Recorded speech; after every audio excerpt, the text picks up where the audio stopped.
Back in the 1930s, Europe was a world of frugality, resourcefulness, and practical ingenuity. Homes were smaller, security systems were, well, pretty rudimentary at best, and families relied on clever thinking rather than technology to protect their valuables.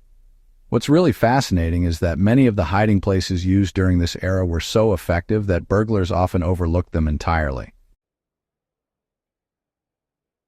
Understanding these spots gives us insight not only into the daily life of the past, but also into survival strategies and creative thinking that, honestly, still remain relevant today.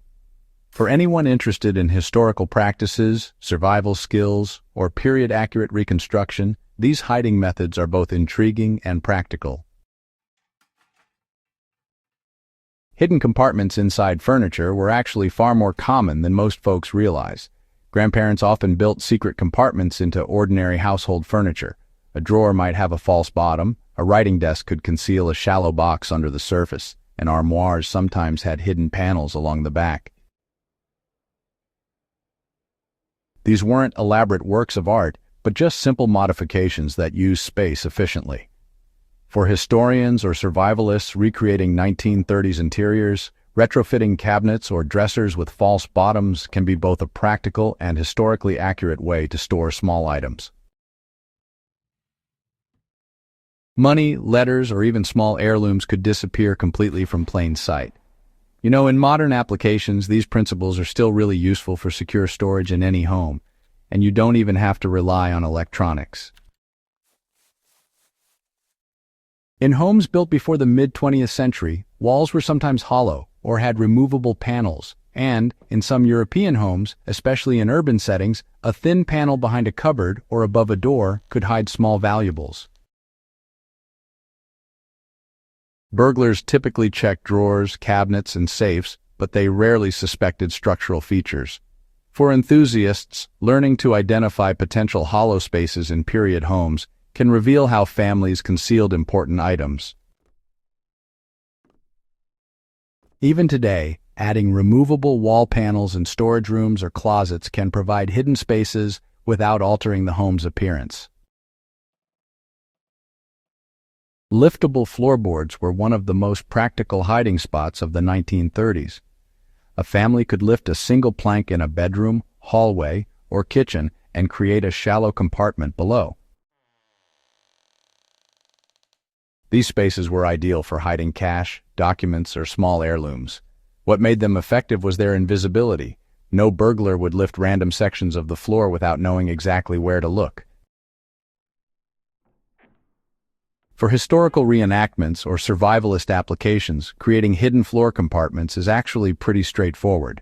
All you gotta do is lift a plank, reinforce the edges so it sits nice and flush, and keep the compartment just deep enough for the essentials.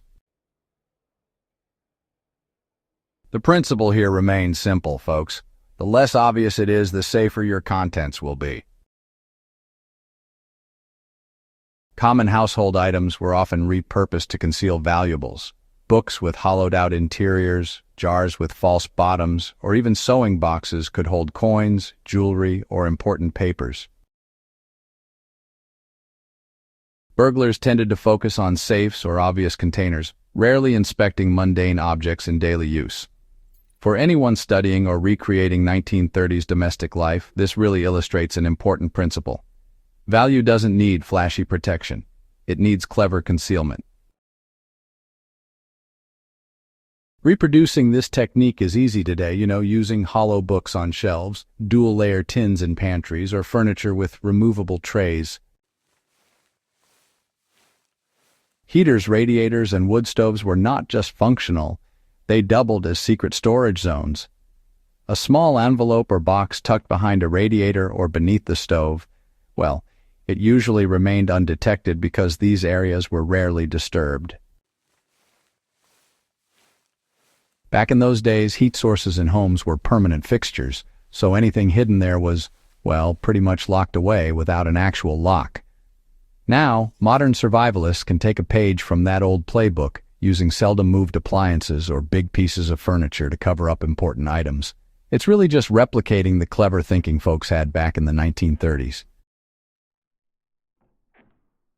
You know, while attics and basements might seem like the obvious spots, a lot of homes had cleverly constructed niches or even false walls. Over in Europe, those tight urban houses often made use of understair storage or these narrow little ledges up in the attic, perfect spots where valuables could just disappear from sight. Now, these hiding spots weren't exactly big, but they sure were effective for things like papers, small valuables, or maybe some family mementos. The real takeaway here is about using those overlooked structural spaces anywhere folks just don't think to look right away. Well, that becomes a mighty secure location. For historical enthusiasts or practical home planners, mimicking these niches allows for hidden storage that maintains the authenticity of a period home. Simple and effective, concealing items behind mirrors or paintings was a favorite trick of the era. In 1930s homes, mirrors often had wooden frames deep enough to hold thin items. Paintings mounted slightly away from the wall created shallow pockets. Burglars seldom thought to remove wall art completely, especially in occupied homes. Today, using frames with hidden compartments or designing mirrors with small storage gaps continues this principle of vertical concealment. You know, the kitchen was more than just a place to cook. It was really a secret-keeping hub. Empty jars, tins, and baking containers, well, they often had double bottoms. Built-in bread drawers or even those unused spaces under the counters became hiding spots for coins, savings bonds, or critical documents. Studying these techniques, it offers some practical insight. Everyday objects can be turned into secure containers with just a little effort. For modern enthusiasts, retrofitting pantry containers with hidden layers is a simple nod to history, but it's got real practical utility too. Maybe the most important principle of 1930s concealment was, well, dispersion. Families rarely placed everything in one location. Instead, small sums or documents were spread across several secret spots. You know, burglars often left empty-handed, completely unaware of the multiple discrete caches hidden away. This lesson is still really important today. Dispersing your valuables reduces risk, whether you're into historical reenactments, thinking about home security, or even planning for emergency preparedness.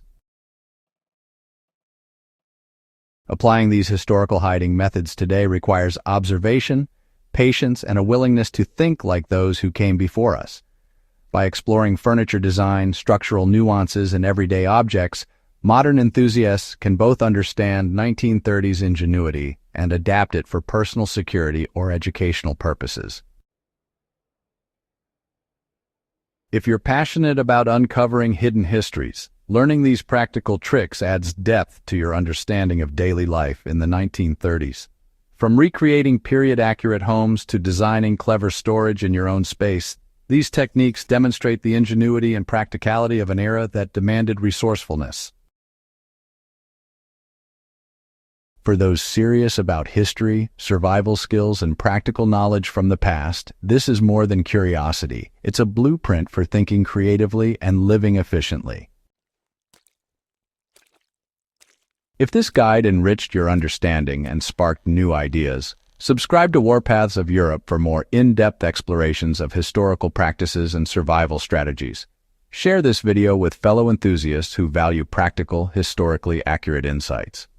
Every hidden technique you learn here brings the past to life and keeps the ingenuity of our grandparents relevant today.